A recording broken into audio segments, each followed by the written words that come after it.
Comunicación celular, conceptos, función, ejemplos y tecnologías. Los participantes somos Juliana Amado, Joana Medina y Aimé Prieto. Introducción.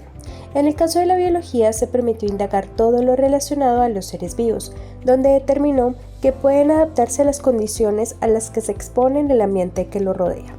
Este proceso es de suma importancia para las células y los organismos, ya que, de no existir las posibilidades de supervivencia, serían escasas.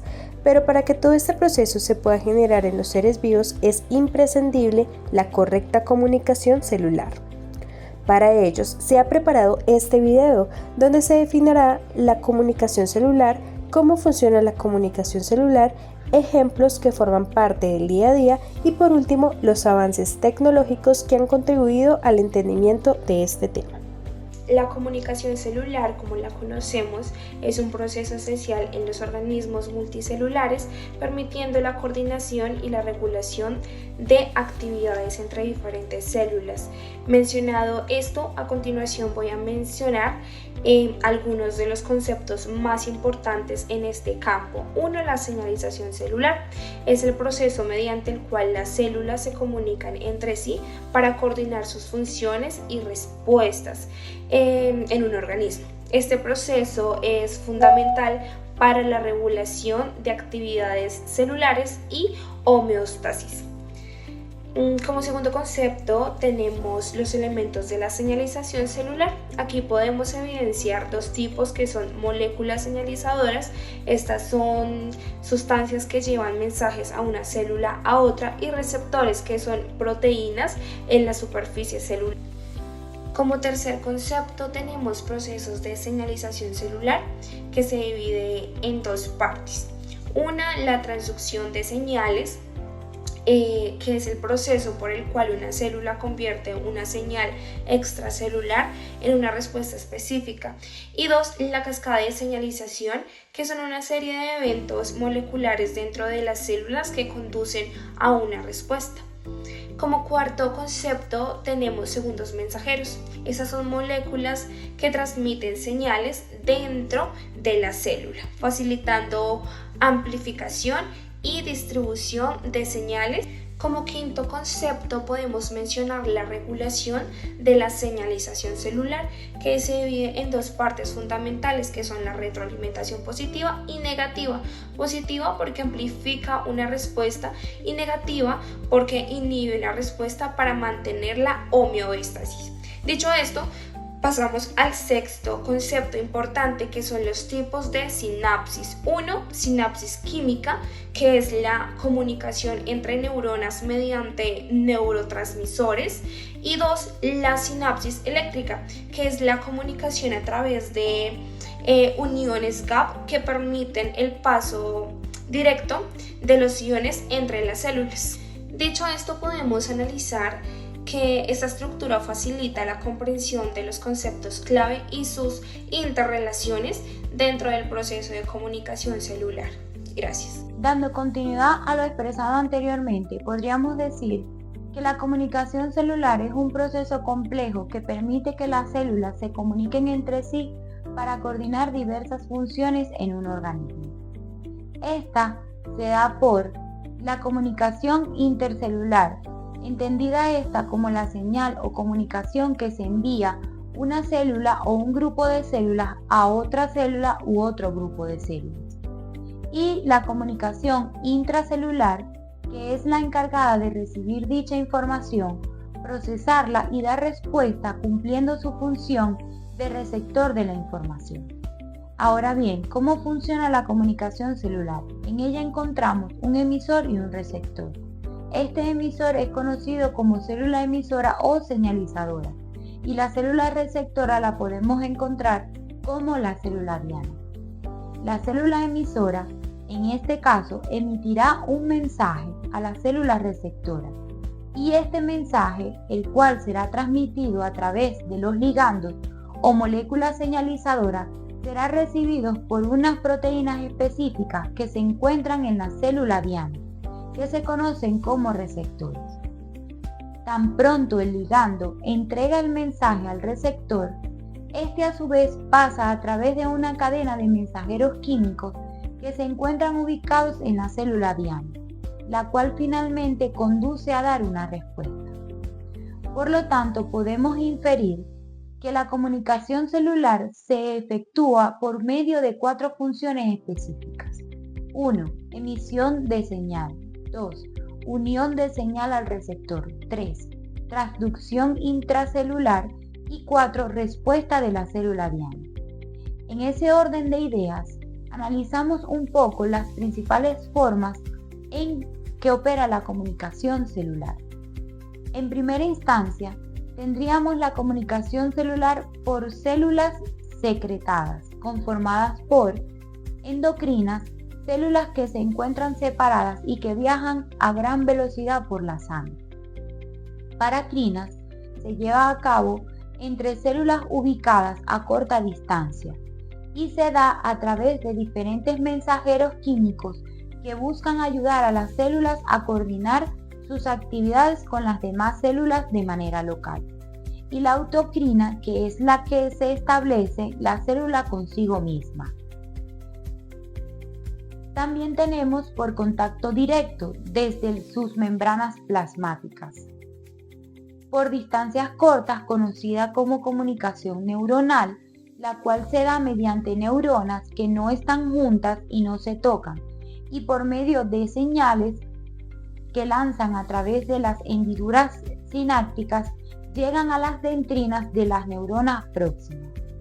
Otra forma de comunicación es el plasmodesmos, que es aquella que se comunica directamente con el citoplasma de ambas células. Y por último, la yuctacrina, en la cual se produce un contacto directo entre las células a través de la matriz celular. Dicha comunicación es fundamental para controlar el crecimiento de las células y la formación de tejidos. Al comprender el proceso de la comunicación celular, no podemos pasar por alto lograr hacer analogías con procesos que forman parte de nuestra vida cotidiana, como es el caso de la comunicación verbal. La comunicación verbal cuenta con un emisor, un canal de comunicación que transmite un mensaje, y este es procesado por un receptor para dar respuesta. Además de este ejemplo, no podemos desviarnos de acciones que ocurren en nuestro día a día con nuestros hijos, con nuestros sobrinos, primos o hasta nosotros mismos. Como por ejemplo, cuando un niño se raspa, las células dañadas liberan histamina, que actúa como señal paracrina, pues difunde a los capilares de las áreas cercanas a la lesión y los hace más permeables a los glóbulos blancos y a los anticuerpos de plasma. Vamos a los avances tecnológicos que a lo largo de la historia han sido relevantes en el estudio de la comunicación celular. Comenzando en 1595, Zacharias Janssen hizo el primer microscopio, fue un tubo de latón con lente a cada lado. En 1653, Anton Bahn construyó un aparato con lupas que formaban 275 veces según método, dándose cuenta que existían organismos muy pequeños y les llamó animánculos. En 1665, Robert Hooke fabricó su primer microscopio y fue el primero que usó la palabra célula. Carl Zeiss y Ernst Abbe crearon el microscopio óptico, donde observaban objetos pequeños y estructuras celulares por primera vez. Utilizaban lentes para ampliar la imagen del objeto. El microscopio compuesto se utiliza múltiples lentes para aumentar la resolución y la claridad de la imagen. Es el tipo más común de microscopio, utilizado en laboratorios de biología y medicina. El microscopio eléctrico de transmisión TEM, desarrollado en la década de 1930, este microscopio utiliza un haz de electrones en lugar de luz visible para observar objetos extremadamente pequeños. Permite una resolución mucho mayor que los microscopios ópticos tradicionales y ha sido fundamental en la investigación de la estructura molecular y celular. El microscopio eléctrico de barrido, SEM, similar al anterior, también utiliza un haz de electrones, pero en lugar de pasar a través de la muestra, el haz de electrones escanea la superficie de la muestra. Esto permite la creación de imágenes tridimensionales de alta resolución de la superficie de objetos microscópicos. Y por último, el microscopio de fuerza atómica. desarrollado en la década de 1980. Es capaz de crear imágenes de superficies a una escala atómica. Utiliza una sonda extremadamente fina para sentir la superficie de una muestra y crear una imagen en función de las interacciones entre la sonda y los átomos de la muestra. En 1974, Taniguchi Noriko y Richard Feynman nace el término de nanotecnología. El gran despertar comenzó en los años 80, con el desarrollo de la amplia gama de microscopios de sonda de barrido que logran imágenes a escala atómica. En el campo de la medicina se conocen instrumentos de nanodiagnóstico que desarrollan sistemas de análisis y de imagen para detectar enfermedades o un mal funcionamiento celular en los estadios más tempranos posibles, entrando aquí las resonancias magnéticas de contraste, los rayos X, ultrasonidos, a su vez los nanosistemas de liberación de fármacos que transportan los medicamentos solo a las células o zonas afectadas, porque así el tratamiento será más efectivo y con menos riesgos secundarios.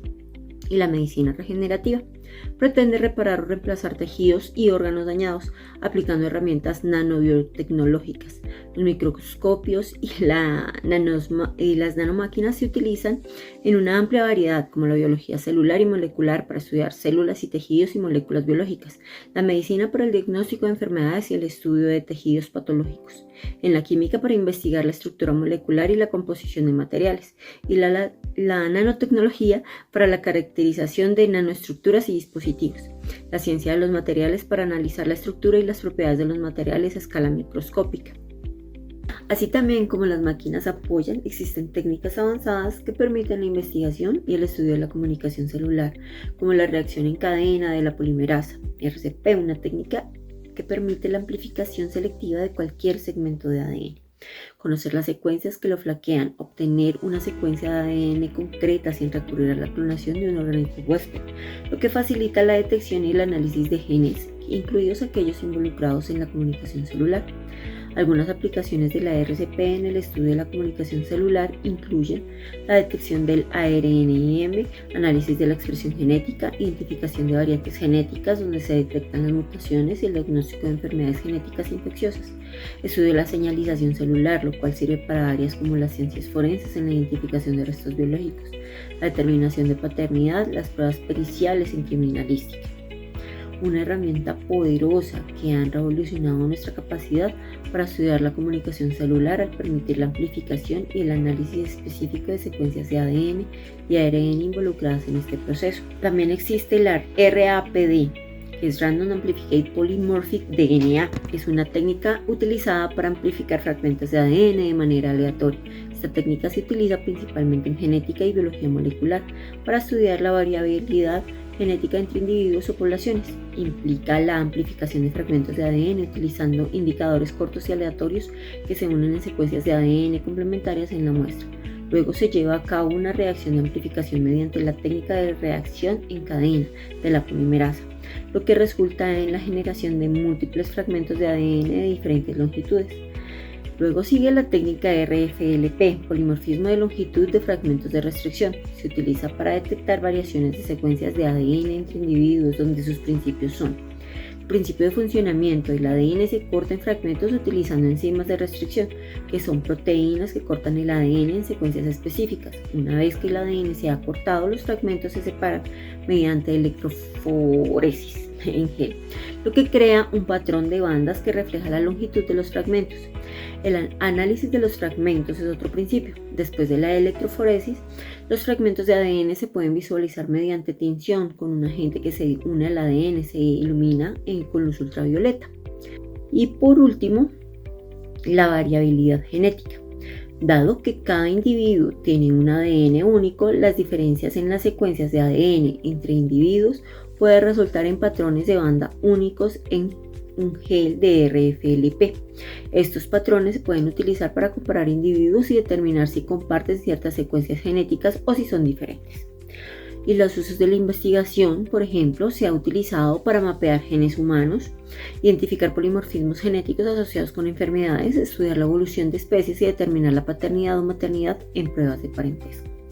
Las limitaciones y avances del RFLP ha sido una técnica importante, ha sido una gran medida reemplazada por métodos más rápidos y precisos como la RCP y la secuenciación de ADN. Sin embargo, todavía se utilizan en algunas áreas de la investigación genética forense donde se necesita una resolución muy alta para detectar variaciones genéticas específicas.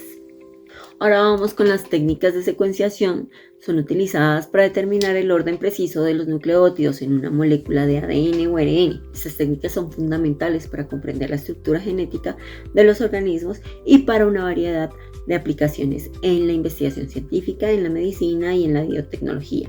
Las técnicas de secuenciación más comunes son la secuencia de Sanger, 1977, también conocida como la secuenciación dideoxi. Es una de las primeras técnicas de secuenciación desarrolladas. En este método determina el orden de las bases nitrogenadas en un fragmento de ADN y permite obtener la secuencia de un fragmento determinado de ADN, un gen o parte de este. También está la secuenciación de nueva generación, SNG. Estas técnicas permiten la secuenciación de grandes cantidades de ADN o ARN de forma simultánea con plataformas robustas. La SNG ha revolucionado la genómica y ha hecho posible proyectos como el proyecto del genoma humano, así como el análisis de genomas completos de diversos organismos. Luego, la secuenciación de nanoporos. Esta técnica implica el paso de moléculas de ADN a través de un poro nanométrico mientras se mide el cambio de la corriente eléctrica. Esta técnica permite la secuenciación en tiempo real y la detección de modificaciones químicas en el ADN. Luego, la secuenciación de una sola molécula. Este enfoque implica la secuenciación de una sola molécula de ADN o ARN, lo que elimina la necesidad de amplificación previa de la muestra y puede reducir el error de la secuencia. Las técnicas de secuenciación son fundamentales para la investigación científica porque estudian la diversidad genética, la evolución, la expresión genética, entre otros aspectos de medicina. En la medicina, el diagnóstico de enfermedades genéticas, el estudio de predisposición genética de enfermedades y la medicina personalizada, entre otros. La biotecnología para el desarrollo de los nuevos fármacos, la ingeniería genética, la forma de cultivos agrícolas, entre otros. Y la biotecnología para el desarrollo de nuevos fármacos, la ingeniería genética, la mejora de cultivos agrícolas, entre otros. La biología forense para la identificación de individuos o el análisis de evidencia genética en escenas de crimen. Es así que las técnicas de secuenciación son herramientas que permiten la comprensión detallada de la información genética y tienen una amplia variedad de aplicaciones en diferentes campos científicos y tecnológicos. Ahora vamos con la técnica de hibridación. Es un método utilizado para estudiar la similitud entre secuencias de ácidos nucleicos como el ADN o el ARN. Consiste en la unión de una secuencia de ácido nucleico sonda con una secuencia complementaria en una muestra biológica. Puede realizarse in vitro o in situ. Para llevar a cabo la hibridación in vitro se necesitan tres componentes principales: la sonda, que es la secuencia de ADN o ARN en una secuencia complementaria de la secuencia objetivo que se está investigando, la muestra de ADN o ARN a ser analizada y condiciones adecuadas para que la sonda y la muestra se unan entre sí. La hibridación in situ aplican sondas marcadas con fluorescencia o enzimas directamente a una muestra biológica. Esto permite la localización y visualización de secuencias específicas dentro de las células o tejidos. Esta se utiliza más que todo en la identificación de genes específicos, donde permite detectar la presencia de secuencias específicas de ADN o ARN en una muestra, lo que puede ser útil para identificar genes de interés en la investigación genética. En el diagnóstico de enfermedades genéticas, para detectar mutaciones genéticas asociadas con enfermedades hereditarias. Estudios de expresión genética permite cuantificar la cantidad de ARN y el mensajero de ARN y sobre la actividad de estos genes. Y el mapeo cromosómico, la hibridación in situ y fluorescente, se utiliza para las secuencias específicas de cromosomas que identifican las anomalías cromosómicas.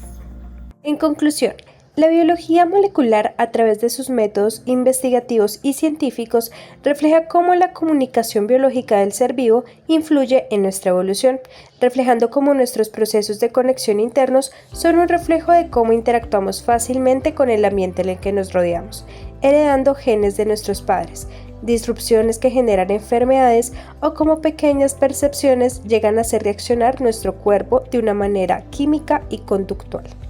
Es así como todo nuestro entorno se conecta de una manera exponencial, tanto externa con los avances tecnológicos que nos facilitan el conocimiento de cada unidad de conexión e interna con el increíble universo infinito y molecular comunicando que tenemos en nosotros mismos.